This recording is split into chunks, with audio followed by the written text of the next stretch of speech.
ইমানের পথে অবিচল থেকে আমার মরণ যেন হয়। ইমানের পথে অবিচল থেকে আমার মরণ যেন হয়। তোমারই কাছে মিনতি আমার, তোমারই কাছে মিনতি আমার, মহামহিম দয়াময়। কোরআনের পথে অবিচল থেকে আমার মরণ যেন হয়। পড়েন আমিন। তাহলে আল্লাহর সঙ্গে ব্যবসা করতে চাইলে এক নাম্বার কোয়ালিফাই হবে তুমিনুনা বিল্লাহি ওয়া রাসূলিহি ওয়া তুজাহিদুনা ফি সাবিলিল্লাহি বিআমওয়ালিকুম ওয়া আনফুসিকুম যালিকুম খায়রুল লাকুম ইন কুনতুম তা'লামুন। আল্লাহু আকবার। আমার ভাইরা, তাহলে আল্লাহর সঙ্গে ব্যবসা করতে চাইলে এক নাম্বার কোয়ালিফাই হবে কি? এক নাম্বার কোয়ালিফাই আল্লাহর উপরে ঈমান আনা। কেমন ভাবে আনতে হবে? ঈমান আনতে যে যদি জীবন চলে যায়, হাত চলে যায়, পা চলে যায়, যদি কান চলে যায়, চক্ষু চলে যায়, নাক চলে যায়, যদি আমরা পঙ্গুত্ব বরণ করি, এরপরে ঈমান থেকে সরে যাওয়া যাবে? সরে যাওয়া যাবে? যদি সর্বোচ্চ মানুষের কাছে দামি কি? জীবন। জীবনটা মানুষের কাছে সবচেয়ে দামি, ঠিক কিনা? এই জীবনটাও যদি ঈমান আনার কারণে চলে যায়, এরপরে ঈমান থেকে সরে যাওয়া যাবে? সরে যাওয়া যাবে? ঈমান থেকে সরে যাওয়া যাবে না। প্রয়োজনে জীবন দেব, প্রয়োজনে সব সম্পত্তি, সয় সম্পত্তি যা কিছু আছে সব কিছু দিয়ে দেব, প্রয়োজনে জীবনটা দিয়ে দেব ইসলামের জন্য। এরপরে ঈমান থেকে বিন্দু পরিমাণ সরে যাব না, ঠিক কিনা?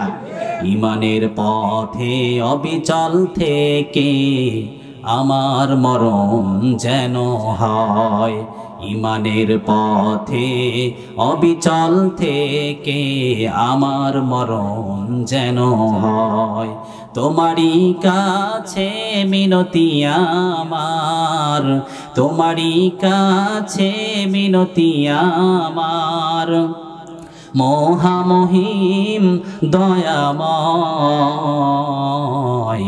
কোরআনের পথে অবিচল থেকে আমার মরণ যেন হয়। পড়েন আমিন। তাহলে আল্লাহর সঙ্গে ব্যবসা করতে চাইলে এক নাম্বার কোয়ালিফাই, এক নাম্বার যোগ্যতা হবে তুমিনুনা বিল্লাহ, আল্লাহর উপরে ঈমান আনা, ওয়া রাসূলিহি, এরপর রাসূলের উপরে ঈমান আনা। আমাদের নবীজির উপর ঈমান আনতে হবে। নবীজির আদর্শ আমাদের পারিবারিক জীবনে, সামাজিক জীবনে বাস্তবায়িত করতে হবে। এই শব্দটার তাফসীর করতে যে তাফসীর মাযহারি কাজী সানাউল্লাহ পানিপতি রহমাতুল্লাহ আলাই তিনি বলেন ওয়া রাসূলিহি, এর ব্যাখ্যা হচ্ছে আমার রাসূলের উপরে ঈমান আনার অর্থ হচ্ছে আমার রাসূলের আদর্শ আমার পারিবারিক জীবনে, সামাজিক জীবনে, রাষ্ট্রীয় জীবনে সব জায়গায় ইসলামকে প্রতিষ্ঠিত করতে হবে, ঠিক কিনা? আচ্ছা, ইসলামটা কি শুধু মনে করেন যে শুধু পারিবারিক জীবনেই থাকবে, সামাজিক জীবনে যাবে না, রাষ্ট্রীয় জীবনে যাবে না? সব জায়গায় আমার ইসলামকে প্রতিষ্ঠিত করা, আমার নবীকে ফলো করার নামই হচ্ছে ওয়া রাসূলিহি, ঠিক কিনা? তাহলে আল্লাহর সঙ্গে আমরা ব্যবসার চুক্তি শুনছি। কার সঙ্গে ব্যবসার চুক্তি শুনছি? যে আল্লাহর সঙ্গে ব্যবসা করলে কি লাভ আছে, সেই লাভটা তো শুনবেন আমার ভাইয়েরা। তাহলে আল্লাহর সঙ্গে ব্যবসা করার চুক্তি আমরা শুনতেছি। এক নম্বরে আল্লাহর উপরে ঈমান আনা, দুই নম্বরে রাসূলিহি, রাসূলের উপরে ঈমান আনা, ওয়া রাসূলিহি ওয়া তুজাহিদুনা ফি সাবিলিল্লাহি বিআমওয়ালিকুম ওয়া আনফুসিকুম, এরপরে জিহাদ ফি সাবিলিল্লাহ করা। জিহাদ করব কিসের জন্য? আল্লাহর জন্য, ইসলামের জন্য, কোরআনের জন্য, ঠিক কিনা আমার ভাইরা? ওয়া তুজাহিদুনা ফি সাবিলিল্লাহ, জিহাদ ফি সাবিলিল্লাহ করতে হবে আমার ভাইরা। তাহলে তিনটা গুণাগুণ শুনলাম। আল্লাহর সঙ্গে ব্যবসা করতে চাইলে আল্লাহর উপরে ঈমান আনা, রাসূলের উপরে ঈমান আনা, ওয়া তুজাহিদুনা ফি সাবিলিল্লাহ, আল্লাহর রাসূলের উপরে ঈমান আনার পাশাপাশি জিহাদ ফি সাবিলিল্লাহ করতে হবে। কিভাবে? ওয়া তুজাহিদুনা ফি সাবিলিল্লাহি বিআমওয়ালিকুম ওয়া আনফুসিকুম যালিকুম খায়রুল লাকুম ইন কুনতুম তা'লামুন। রব্বুল আলামিন জানায় দেন যে তোমরা, আমি আল্লাহর জন্য জিহাদ ফি সাবিলিল্লাহ করবা, তোমরা জান দিবা, মাল দিবা। কার জন্য? যদি বলেন কার জন্য? রব্বুল আলামিন জানায় দেন জান এবং মাল দেওয়ার কারণে তোমরা জান্নাত পেয়ে যাবে। ইন্নাল্লাহা আশতারা মিনাল মুমিনিনা আনফুসাহুম ওয়া আমওয়ালাহুম বিআন্না লাহুমুল জান্নাহ। সুবহানাল্লাহ বলেন। রব্বুল আলামিন জানায় দেন তারা অবশ্যই তারা তাদের জীবন যখন দিয়ে দিবে এবং তাদের মাল দেবে, জীবন দেবে, তারা আমি আল্লাহর কাছ থেকে বিনিময় জান্নাতটা পেয়ে যাবে। সুবহানাল্লাহ। আল্লাহ পাক বলেন যে মুমিনদের কাছ থেকে ইন্নাল্লাহা আশতারা মিনাল মুমিনিনা আনফুসাহুম ওয়া আমওয়ালাহুম, যে মুমিনদের থেকে আমি নিলাম হচ্ছে প্রথমে আনফুসাহুম, জান নিলাম, জান। সুবহানাল্লাহ বলেন, জোরে বলেন সুবহানাল্লাহ। আল্লাহ পাক বলেন ইন্নাল্লাহা আশতারা মিনাল মুমিনিনা আনফুসাহুম, অবশ্যই আমি আল্লাহ তাআলা মুমিনদের কাছ থেকে নিলাম জান এবং মাল, আনফুসাহুম ওয়া আমওয়ালাহুম বিআন্না লাহুমুল জান্নাহ, বিআন্না মানে দ্বারা, কি দ্বারা? জান্নাত দ্বারা। সুবহানাল্লাহ বলেন। তাহলে মুমিনদের কাছ থেকে আল্লাহ নিলেন জান এবং মাল, বিনিময়ে জান্নাতটাই দিয়ে দিলেন। সুবহানাল্লাহ বলেন। বিনিময়ে কি দিলেন? জান্নাত দিলেন, বিনিময়ে জান্নাত দিলেন। আমরা সেই জান্নাত দিতে চাই তো? কি দিয়ে আল্লাহকে আমরা কি দিব? জান দেব, মাল দেব। আল্লাহকে কি দেব? জান দেব, মাল দেব, বিনিময়ে পাবো জান্নাত। আমরা রাজি আছি তো ইনশাআল্লাহ? ইনশাআল্লাহ। আল্লাহ আমাদের তৌফিক দেন, পড়েন আমিন। ভাইরা, ঈমানের কিন্তু পরীক্ষা আছে। সব মানুষ ঈমানের পরীক্ষার সম্মুখীন হবে না? সাহাবীরা হয়েছে, আমরাও হব না? হাসিবান নাসু আন ইউতরাকু আন ইয়াকুলু আমান্না ওয়া হুম লা ইফতানুন। আল্লাহু আকবার। আল্লাহ জানায় দেন তোমরা কি মনে করেছো ঈমান এনেছি এই কথা বললেই তোমাকে ছেড়ে দেওয়া হবে, তোমার ঈমানের পরীক্ষা করা হবে না? এই ঘোষণা কার? তাহলে তার মানে বোঝা যায় কি, ঈমান এনেছি এই কথা বললেই ছেড়ে দেওয়া হবে না, ঈমানের পরীক্ষা আছে না নাই? ঈমানের পরীক্ষা আছে, ঈমানের পরীক্ষা আছে। আর এই ঈমান থেকে আমরা যদি পরীক্ষায় সফলতার সাথে উত্তীর্ণ হতে পারি, তাহলে আমাদের কি হবে? আমরা আল্লাহর কাছ থেকে বেনিফিট পাবো। এবার আমরা বেনিফিটটা শুনবো ইনশাআল্লাহ। বলেন ইনশাআল্লাহ। বেনিফিটটা শুনবেন না? বেনিফিটটা শুনে নেন। রব্বুল আলামিন জানায় দেন ইয়াগফির লাকুম যুনুবাকুম ওয়া ইউদখিলকুম জান্নাতিন তাজরি মিন তাহতিহাল আনহার। আল্লাহু আকবার। রব্বুল আলামিন জানায় দেন এবার তোমরা বেনিফিট পাওয়ার কথা শুনে না, আমরা কোয়ালিফাই শুনেছি। কোয়ালিফাই শুনছি না? যে আল্লাহর সঙ্গে ব্যবসা করতে চাইলে তুমিনুনা বিল্লাহ, আল্লাহর উপর ঈমান আনতে হবে, রাসূলের উপর ঈমান আনতে হবে। আর রাসূলের উপর ঈমান আনার অর্থ হচ্ছে পারিবারিক জীবনে, সামাজিক জীবনে, রাষ্ট্রীয় জীবনে ইসলামকে পরিপূর্ণরূপে প্রতিষ্ঠিত করা। এর নামই হচ্ছে রাসূলের উপর ঈমান আনা। বুঝতে পেরেছেন? রাসূলের উপর ঈমান আনা শুধুমাত্র সহজ কথা না যে আমরা নবী মুহাম্মদ সাল্লাল্লাহু আলাইহি ওয়াসাল্লামকে মানলাম, তাকে নবী হিসেবে মানলাম। শুধু এই কথাটুকু বললে কি হয়ে গেল? রাসূলের আদর্শ মানবেন না? হ্যাঁ, রাসূলের আদর্শ মানবেন না, শুধু তাকে নবী হিসেবে মানবেন, তার আদর্শ আপনি ফলো করবেন না। পারিবারিক জীবনে তার আদর্শ আপনি ফলো করবেন না, রাষ্ট্রীয় জীবনে আপনি তার আদর্শ ফলো করবেন না, আপনি তার উম্মত হতে পারবেন না। ঠিক কিনা? উম্মত হতে চাইলে, খাঁটি উম্মত হতে চাইলে পারিবারিক জীবনে, সামাজিক জীবনে, রাষ্ট্রীয় জীবনে আমার রাসূলের আদর্শ বাস্তবায়িত করতে হবে। ঠিক কিনা? এবার আমরা বেনিফিটটা ভালো করে শুনে নেই। ইয়াগফির লাকুম যুনুবাকুম, আল্লাহ পাক জানায় দেন যারা আমি আল্লাহর সঙ্গে ব্যবসা করতে পারবে, এই তিনটা ঘোষণা যে দিতে পারবে, এই তিনটা কাজ যে করতে পারবে, ইয়াগফির লাকুম যুনুবাকুম, তারা জীবনের গুনাহগুলোকে মাফ করে দিব। আর আস্তে সুবহানাল্লাহ বলেন।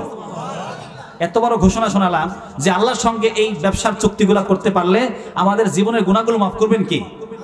আরো জোরে বলেন কি? লিল্লাহি তাকবীর। গুমসারান লিল্লাহি তাকবীর, লিল্লাহি তাকবীর। আল্লাহ আমাদের কবুল করেন, পড়েন আমিন। তাহলে ইয়াগফির লাকুম যুনুবাকুম, আল্লাহ পাক জীবনের গুনাহগুলোকে maaf করে দিবেন।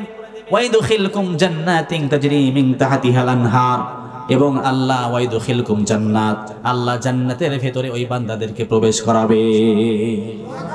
সুবহানাল্লাহ জোরে বলেন না আরো। আল্লাহ পাক রব্বুল আলামিন জান্নাতের ভেতরে প্রবেশ করাবেন। আমার ভাইরা, সেই জান্নাতে যদি আমরা যেতে চাই তাহলে আল্লাহর সঙ্গে এই ব্যবসাগুলো করতে হবে। ওয়া ইদখিলকুম জান্নাতিন তাজরি মিন তাহতিহাল আনহার ওয়া মাসাকিন তাইয়্যিবাতান ফি জান্নাতি আদন, এবং জান্নাতের ভেতরে আল্লাহ রাব্বুল আলামিন প্রত্যেকের জন্য বিশাল বিশাল বালাখানা দিয়ে দিবে। বলেন ও মাসাকিন তাইয়্যিবা, সুন্দর সুন্দর বাড়ি ঘর আপনাকে দেবে। তাইয়্যিবা, সুন্দর সুন্দর বাড়ি দিবেন। সুবহানাল্লাহ বলবেন না? এই যে দুনিয়াতে আমরা সুন্দর সুন্দর বাড়ি দেখি, সুন্দর সুন্দর বাড়ি দেখি না?